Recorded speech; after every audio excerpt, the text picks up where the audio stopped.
Hello friends, आज का हमारा टॉपिक है टाइप्स ऑफ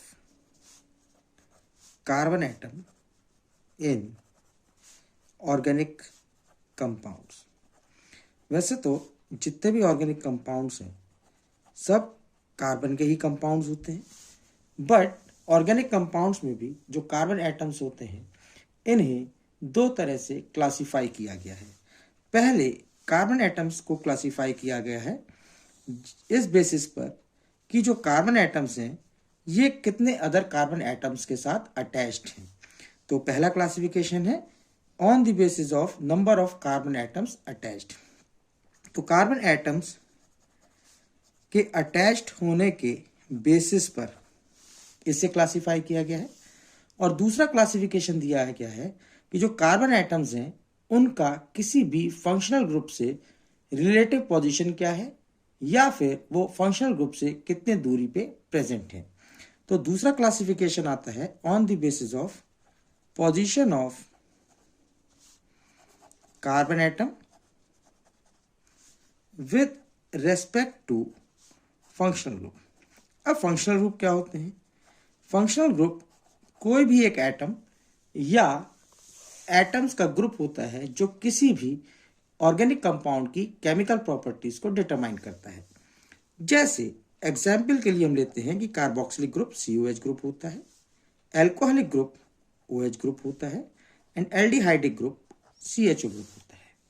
इसी तरह से हमारे पास बहुत सारे फंक्शनल ग्रुप्स प्रेजेंट होते हैं। अब ये तो हमने पढ़ा कि हम लोग कार्बन एटम्स को किस बेसिस पे क्लासिफाई करते हैं। अब हम देखते हैं कि इन बेसिस पर हम कार्बन एटम्स को किन किन टाइप्स में क्लासिफाई करते हैं।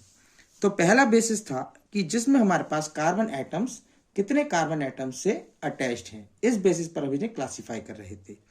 इस बेसिस पर हम कार्बन एटम्स को चार कैटेगरीज में कैटेगराइज करते हैं या चार टाइप से क्लासिफाई करते हैं। पहला है 1 डिग्री या फिर प्राइमरी कार्बन एटम।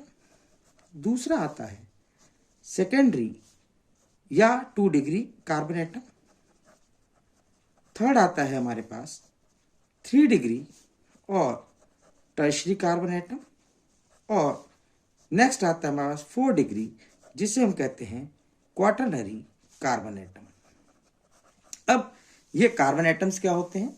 तो ऐसे कार्बन एटम्स जो केवल सिंगल कार्बन एटम से अटैच्ड होंगे या फिर ये कहा जाए जो फ्री होंगे उन्हें हम लोग बोलते हैं 1 डिग्री कार्बन एटम। ऐसे कार्बन एटम्स जो 2 कार्बन एटम से अटैच होते हैं उन्हें हम लोग बोलते हैं 2 डिग्री कार्बन एटम। ऐसे कार्बन एटम्स जो 3 कार्बन एटम से अटैच होते हैं उन्हें बोलते हैं 3 डिग्री कार्बन एटम। और ऐसे कार्बन जो 4 कार्बन एटम से अटैच होते हैं उन्हें हम लोग बोलते हैं 4 डिग्री कार्बन एटम। अब ये तो हो गई इनकी बेसिक इंफॉर्मेशन, लेकिन अब हमें अप्लाई कैसे करेंगे, हम आइडेंटिफाई कैसे करेंगे कि कौन सा कार्बन हमारे पास 1 डिग्री है, कौन सा कार्बन 2 डिग्री है, कौन सा कार्बन 3 डिग्री है, कौन सा कार्बन 4 डिग्री है। इसको अब हम सिंपल वे में देखते हैं। इसके लिए हम कोई एक एग्जाम्पल ले लेते हैं। मान लेते हैं कि एक एग्जाम्पल आपको गिवन है CH3 CH, here is CH3, then C CH2 CH3 CH3 CH2 and CH3। अब इनमें या इस कंपाउंड में अगर हम लोग को आइडेंटिफाई करना हो कि कौन सा कार्बन 1 डिग्री कार्बन है और कौन सा 2 डिग्री, कौन सा 3 डिग्री और कौन सा 4 डिग्री कार्बन एटम है, तो इसे क्लासिफाई करने के लिए हम ये कंसिडर करेंगे कि किस कार्बन एटम के साथ कितने कार्बन एटम्स अटैच्ड हैं। तो अगर हम इस चीज को देखें तो यहां पर सबसे पहले हम देखते हैं कि ये जो कार्बन एटम है CH3 ये केवल एक इस कार्बन से अटैच्ड है तो ये 1 डिग्री कार्बन होगा। ये वाला इस कार्बन से अटैच है सिंगल, 1 डिग्री कार्बन होगा। ये वाला कार्बन भी सिर्फ इससे अटैच्ड है, 1 डिग्री होगा। ये कार्बन भी इससे अटैच है इसलिए 1 डिग्री होगा। ये कार्बन भी केवल इससे अटैच है तो ये भी 1 डिग्री होगा। अब ये वाला जो कार्बन एटम है अगर हम इसकी बात करें तो ये कार्बन एटम और ये कार्बन एटम और ये कार्बन एटम प्लस ये कार्बन एटम, अब ये carbon atom 1 degree carbon atom नहीं है क्योंकि ये एक एक कार्बन एटम से अटैच्ड नहीं है। तो हम ये कंसिडर करेंगे या अब हम देखेंगे कि कौन सा कार्बन एटम किस नेचर का है तो हम सबसे पहले इसे कंसिडर करें तो ये वाला कार्बन एटम इस कार्बन से अटैच्ड है प्लस इस कार्बन से अटैच्ड है, तो क्योंकि ये दो कार्बन से अटैच्ड है इसलिए ये 2 डिग्री कार्बन होगा। ये वाला कार्बन फर्दर एक इस कार्बन और एक इस कार्बन से अटैच्ड है तो ये भी 2 डिग्री कार्बन होगा। अब ये वाला कार्बन जो है 1, 2 एंड 3 तीन कार्बन से अटैच्ड है तो ये 3 डिग्री कार्बन होगा, और ये कार्बन क्योंकि 1, 2, 3 एंड 4 कार्बन से अटैच्ड है ये तो 4 डिग्री कार्बन होगा। अब हमने ये तो बताया कि 1 degree, 2 degree, 3 degree, 4 degree carbon हम कैसे आइडेंटिफाई करते हैं। अब हम आपको बताते हैं इसकी ट्रिक। इसकी ट्रिक क्या है कि जो 1 डिग्री कार्बन है अगर कहीं पर किसी भी कंपाउंड में CH3 ग्रुप अगर होगा तो ये हमेशा 1 डिग्री होगा। दूसरी चीज, अगर CH2 ग्रुप होगा ये हमेशा 2 डिग्री होगा। अगर हमारे पास CH प्रेजेंट होगा, कहीं CH ग्रुप होगा तो ये हमेशा 3 डिग्री होगा, और जहां पे केवल एक सिंगल C दिखाई देगा आपको, जिसके साथ कोई भी हाइड्रोजन एटम अटैच आपको दिखाई नहीं देगा, वो कार्बन 4 डिग्री होगा। अब ये सिंपल सी ट्रिक हम अप्लाई करते हैं इस कंपाउंड पे। देखिए जहां CH3 है सब 1 डिग्री होगा, 1, 2, 3, 4, 5 सब CH3 है, सब 1 डिग्री है। देन CH2 प्रेजेंट है, CH2 प्रेजेंट है, कौन सी डिग्री है, 2 डिग्री है। देन CH एक प्रेजेंट है, कौन सा डिग्री है, 3 डिग्री है। देन सिंगल C प्रेजेंट है, कौन सा डिग्री है, 4 डिग्री कार्बन है।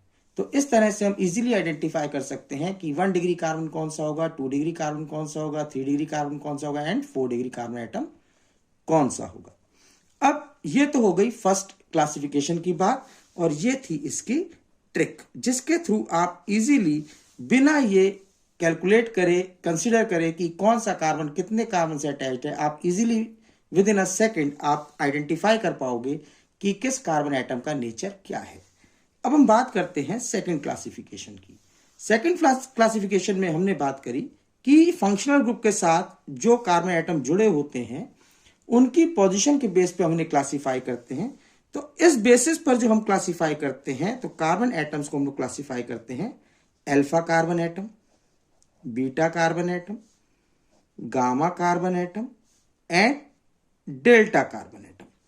अब अगर हम देखें कि alpha carbon, beta carbon, gamma carbon and delta carbon कौन से कार्बन होते हैं, तो जो कार्बन एटम किसी फंक्शनल ग्रुप से डायरेक्टली अटैच होगा, मतलब directly attach to functional group, तो उसे बोलते हैं अल्फा कार्बन। और बीटा कार्बन जो अल्फा कार्बन से अटैच होगा, जो बीटा कार्बन से अटैच होगा वो गामा कार्बन होगा, और जो गामा कार्बन से अटैच होगा वो डेल्टा कार्बन होगा। तो हम इजीली इन्हें आइडेंटिफाई कर सकते हैं कि अल्फा कौन है, बीटा कौन है, गामा कौन है, डेल्टा कौन है। ये तो हो गई इनकी बेसिक इंफॉर्मेशन। बट अब हम आइडेंटिफाई कैसे करेंगे, अगर कोई हमें कंपाउंड दे दिया जाए तो किस कंपाउंड में अल्फा कौन है, बीटा कौन है एंड गामा कौन कार्बन है, हम उसे कैसे आइडेंटिफाई करेंगे। तो उसके लिए अब हम यहां पे एक एग्जाम्पल ले लेते हैं। सपोज मान लेते हैं, हम एग्जाम्पल लेते हैं, एक कार्बोक्सिलिक फंक्शनल ग्रुप ले लिया हमने, कार्बोक्सिलिक ग्रुप, उसके साथ हम लोगों ने कुछ कार्बन एटम्स को अटैच कर दिया।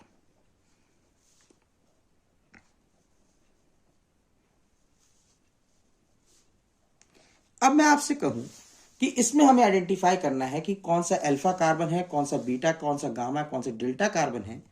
तो इसे आइडेंटिफाई करने के लिए अब हम लोग सबसे पहले देखते हैं कि फंक्शनल ग्रुप कहां है। यह फंक्शनल ग्रुप है, तो ये हमारे पास फंक्शनल ग्रुप हो गया। अब इसके साथ जो डायरेक्टली अटैच कार्बन है वो कौन सा होगा, अल्फा कार्बन। तो इसके साथ डायरेक्टली जुड़ा हुआ कार्बन ये वाला कार्बन हो गया, तो दिस इज अल्फा कार्बन। अब इस अल्फा कार्बन के साथ अटैच कौन सा कार्बन है, ये वाला कार्बन, तो ये हो जाएगा बीटा कार्बन। अब बीटा कार्बन से जो अटैच कार्बन है दिस इज गामा कार्बन। अब जब एक गामा कार्बन की बात करें तो इस गामा कार्बन से हमारे पास ये कार्बन भी अटैच्ड है, ये कार्बन भी अटैच्ड है। तो गामा कार्बन से जो अटैच कार्बन होगा वो डेल्टा कार्बन होता है, तो ये हो जाएगा डेल्टा और ये हो जाएगा डेल्टा कार्बन। तो यहां पे हम easily alpha, beta, gamma and delta carbon को आइडेंटिफाई कर सकते हैं। तो ये हमारे पास रिक्वायरमेंट होती है बहुत सारे रीअरेंजमेंट रिएक्शन में, जहां पे हमें अल्फा, बीटा, गामा या डेल्टा कार्बन एटम्स को आइडेंटिफाई करना होता है। अब ये तो बात हुई हमारे पास, हमने क्लासिफिकेशन करा टाइप ऑफ कार्बन एटम्स का। जैसे कार्बन एटम्स को हमने पढ़ा, ठीक इसी तरीके से हमारे पास जो हाइड्रोजन एटम्स होते हैं ऑर्गेनिक कंपाउंड में, उन हाइड्रोजन एटम्स को भी हम लोग क्लासिफाई कर सकते हैं। अब हाइड्रोजन एटम का क्लासिफिकेशन जो होता है ये डिपेंड करता है कि हाइड्रोजन एटम किस कार्बन एटम के साथ अटैच्ड है। अगर ये हाइड्रोजन एटम हमारे पास किसी कार्बन के साथ अटैच्ड है, तो जिस नेचर के कार्बन के साथ ये अटैच्ड होगा, ये हाइड्रोजन भी उसी नेचर का बन जाता है। तो इस बेसिस पर, क्योंकि हम लोगों ने दो तरह से क्लासिफिकेशन पढ़ा कार्बन एटम्स का, पहला कार्बन एटम्स अटैच्ड के बेसिस पर और दूसरा उनकी फंक्शनल ग्रुप से पोजीशन के बेसिस पर। तो इसी तरह से हाइड्रोजन एटम को भी हम दो तरीके से क्लासिफाई कर सकते हैं, जैसे हम कार्बन एटम्स को क्लासिफाई करते हैं। तो इनका जो पहला क्लासिफिकेशन होता है हाइड्रोजन एटम्स का भी, वो यही होता है 1 degree, 2 degree and 3 degree. Hydrogen 4 degree कभी नहीं हो पाता। क्यों? क्योंकि जब हमारे पास कोई हाइड्रोजन, हमने कहा, तभी क्लासिफाई हो सकता है जब वो किसी कार्बन के साथ अटैच्ड हो। अब क्योंकि ये 1 डिग्री कार्बन का नेचर था, 1 डिग्री कार्बन के साथ जितने हाइड्रोजन अटैच होते हैं उन सबको हम कहते हैं 1 डिग्री हाइड्रोजन। जितने हाइड्रोजन 2 डिग्री कार्बन से अटैच होते हैं उन सबको हम लोग बोलते हैं 2 डिग्री कार्बन, 2 डिग्री हाइड्रोजन। और जितने हाइड्रोजन 3 डिग्री कार्बन से अटैच होते हैं उन्हें हम लोग बोलते हैं 3 डिग्री हाइड्रोजन। अब यहां पे 4 डिग्री हाइड्रोजन पॉसिबल नहीं है। क्यों पॉसिबल नहीं है? क्योंकि 4 डिग्री कार्बन के साथ किसी भी हाइड्रोजन के अटैच होने की कोई पॉसिबिलिटी यहां पे हमारे पास नहीं होती। इसीलिए हाइड्रोजन एटम केवल 3 होते हैं, 1 डिग्री, 2 डिग्री एंड 3 डिग्री। अब बात करते हैं हाइड्रोजन एटम के दूसरे क्लासिफिकेशन की, क्योंकि ये डिपेंड करता है हाइड्रोजन एटम का classification nature of carbon atom पे। अब कार्बन एटम को हम लोगों ने एक और टाइप से क्लासिफाई किया था, alpha, beta, gamma and delta के फॉर्म में। तो अगर हमारे पास हाइड्रोजन एटम को कंसीडर करें तो ये भी बन जाते हैं alpha hydrogen, beta hydrogen, gamma hydrogen and delta hydrogen. ऐसे हाइड्रोजन एटम जो अल्फा कार्बन से अटैच होंगे उन सब हाइड्रोजन को हम लोग बोलते हैं अल्फा हाइड्रोजन। जो हाइड्रोजन्स बीटा कार्बन से अटैच होते हैं उन्हें बोलते हैं बीटा हाइड्रोजन। जो हाइड्रोजन गामा कार्बन से अटैच होते हैं उन्हें हम लोग बोलते हैं गामा हाइड्रोजन। और जो हाइड्रोजन हमारे पास डेल्टा कार्बन से अटैच होते हैं उन्हें हम लोग बोलते हैं डेल्टा हाइड्रोजन। तो अगर इस तरीके से इस एग्जाम्पल में देखें तो यहां पे हमारे पास ये दोनों हाइड्रोजन अल्फा हाइड्रोजन होंगे, ये दोनों हाइड्रोजन बीटा हाइड्रोजन होंगे, ये एक हाइड्रोजन गामा हाइड्रोजन होगा, और ये 3 हाइड्रोजन और ये तीनों हाइड्रोजन, टोटल 6 हाइड्रोजन जो होंगे, ये क्योंकि डेल्टा कार्बन से अटैच्ड हैं तो ये हो जाएंगे। तो आई थिंक कि आप लोगों को जो टाइप्स ऑफ कार्बन एटम्स है और जो क्लासिफिकेशन है हाइड्रोजन एटम्स का, ये समझ में आया होगा। क्योंकि types of carbon atoms and types of hydrogen atoms ये ऑर्गेनिक केमिस्ट्री का बिल्कुल बेसिक पार्ट है। जब तक आपको ये क्लियर नहीं होगा आप और अच्छी चीजों को अच्छी तरह नहीं समझ पाएंगे। आई होप कि आप सबको ये चीज इजीली अब समझ में आ गई होगी और आप सब इसे अप्लाई कर पाओगे।